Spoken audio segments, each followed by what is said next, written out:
Hey folks, how's it going? Today we are going to demo a Roland jazz chorus. It's a JC77 model. It's got the two 10-inch speakers in it and solid state, but it has that nice Roland chorus that everybody loved in the 80s and stuff. So here we go, let's check it out.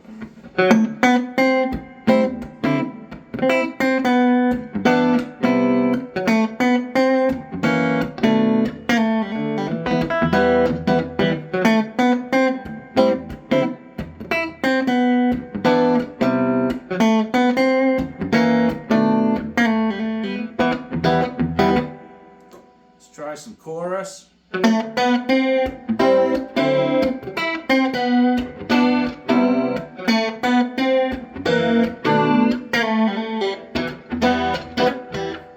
Pretty cool. Let's go up to the neck pickup where it's beefy and see what it does.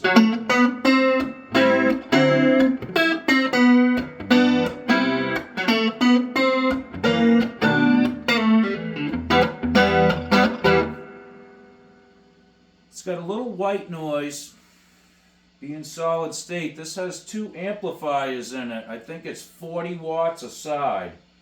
So one amplifier goes to each speaker. And that's how they got the stereo effect to work. So we'll just kind of mess with the chorus a little bit. I'll exaggerate some of the sounds it'll do. So you have a manual, that's what we're on right now. Let's put it down into the fixed position. That's their own, you can't change anything. It just stays the same from the factory. I'm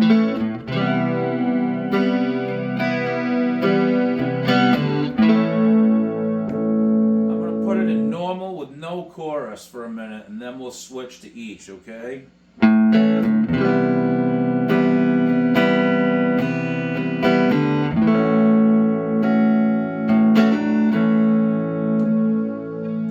Fixed.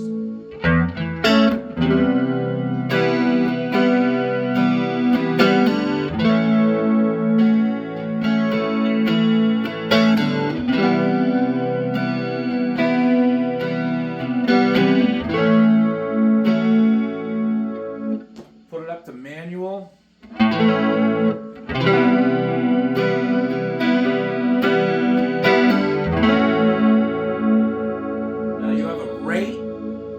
Speed.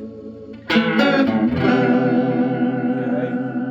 And you have a depth knob, which just adds more of it. See what I mean?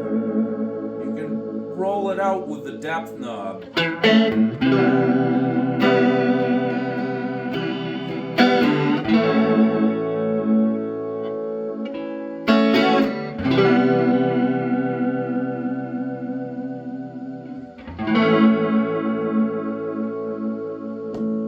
Now I know a lot of people are thinking, well, that's a jazz amp.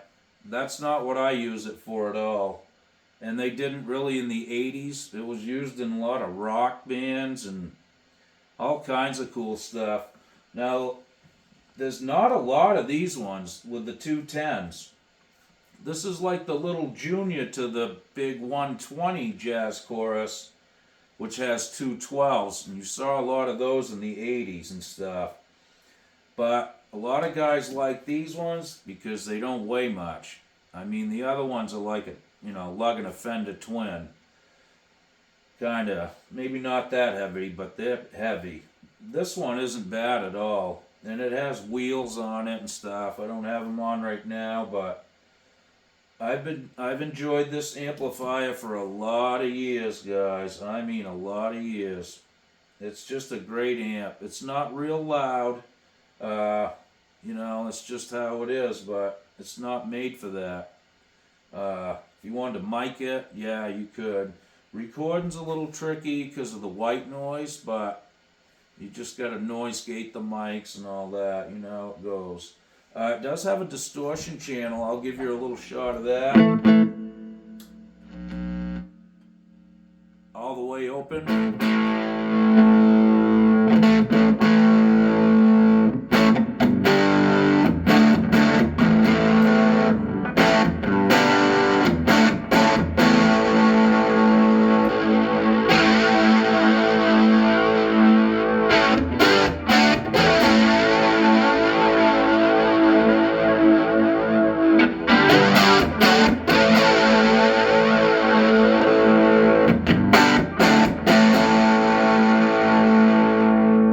not bad really for a solid state. I mean, you know, usually the distortion knob and the amps built in usually doesn't sound that great, but now I got it on half right there.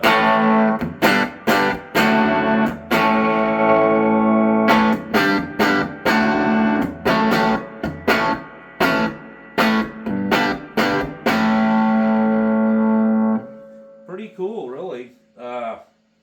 It'll handle humbuckers quite well too. You know, I've played a lot of, you know, like F-hole guitars in this, and it's a little, you got to roll the bass pretty much off because it rattles the reverb tank in there, and it'll start to howl. And what that is, I think I replaced them on this already. Under the reverb tank, okay, you got 4 screws that hold it to the floor of the cabinet.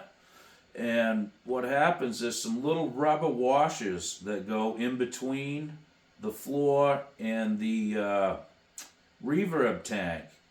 And then there's some more on the top of the reverb tank, so when the screw heads hit it, they're hitting rubber and they're compressing rubber underneath the tank. What happens is, over time, those dry out and they harden up, and then any vibration in the floor of the amplifier is just getting transferred to the reverb tank. At high volume, it'll start to howl. So if you guys ever run into that, you may want to look at that. Take the screws out, see if there's any rubber washers underneath the tank, because they will harden up over time, and that's what happened to this. And I think I did fix it because that's how I found out about it in the first place. So this is a really fun little amp. Like I said, if you can get past the white noise, which, I mean, I'm sitting right next to it, that's not helping, so it's not that bad. But if you want a legit 80s chorus sound, there you go, you know. It is fun playing, like I said, F-hole guitars, and I have some jazz boxes too that I've plugged into it. And like I said, they're boomier and they got a lot more bass, so you have to roll the bass down, you know, and because the speakers just don't want to handle that either. It's not a great big amp, so that's just how it goes. It's really fun though. If you ever see one of these, you might want to snatch that, because these are few and far between, especially in good, clean condition. I mean, this thing's original. It's been well taken care of, you know. Like I said, I always, you know, kept after it and kept the parts clean. I did all my amps about a year ago. I serviced every one of them myself and cleaned all the parts and get all the dust and cobwebs out of there. You know, solid state ones, you're okay. Don't touch none of the components if you're doing it, just to be safe. Use a wooden handled paintbrush to daub the dust and cobwebs out.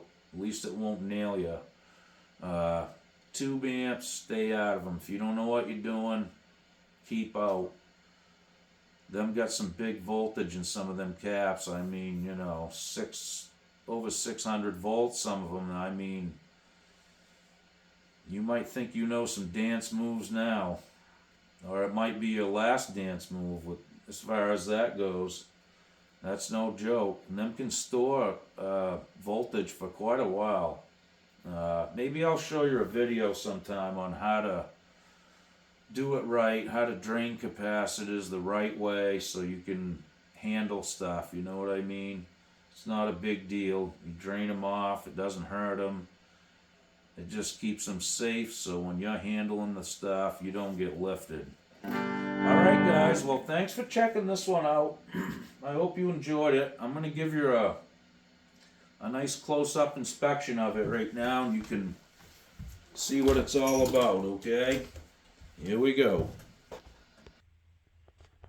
Alright guys, here's a nice little shot of the front panel. The grill cloth's a little dusty, but this is an old amp, you know, it's had to not get a little dust on them. It happens. Even if you keep them covered, they still get that kind of brownish haze on that old grill cloth. Certain types, this type for sure. All right, here's a nice look at the dashboard here. Pretty simple. You can see what I was running right there. And again, here's your chorus manual and fixed, okay. Other than that, pretty simple. Pretty lightweight too. Let's go around to the back here. And there's your Roland speakers. This is made in Japan, of course. Here's the back setup right here. You can use the foot switch for your chorus, which is nice, and your distortion. So you can run some separate boxes, you know, to do it. And it's a stereo line out, which is nice. I've used the stereo line out recording a few times, and that works pretty good. You still get minimal white noise, but not much. It's not like, you know, micing it, so to speak. But all in all, it's a fun amp, and it's just cool to see these still kicking around. They still run good, and I still use this one quite a bit, you know, just for fun and something different. Saves on your tubes, I guess. Okie doke, guys. Thanks for watching. We'll see you soon.